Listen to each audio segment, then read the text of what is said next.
नाजरीन, आपको 21 दिसंबर 2012 की तारीख तो याद होगी, जिसके मुताल्लिक कहा गया था कि इस दिन ये दुनिया खत्म हो जाएगी। ये तारीख कदीम माया तहजीब के कैलेंडर से ली गई थी, जिसके मुताबिक 2012 में उनके कैलेंडर का एक चक्कर खत्म हुआ था। इसी तरह मुख्तलिफ मज़ाहिब में भी क़यामत का वक्त मौजूद है, जिसका जिक्र हम इस वीडियो में करेंगे। इस दुनिया में कई ऐसे अफराद भी गुजरे हैं जिन्होंने क़यामत के दिन की पेशन गोई की और दुनिया को तारीख दी, मगर वक्त गुजरने के साथ वो झूठे साबित हुए।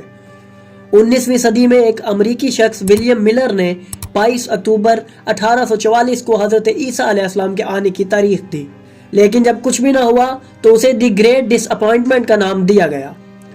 लेकिन जब हम मजहबी किताबों का रुख करें तो इनमें भी इस बात का जिक्र मिलता है।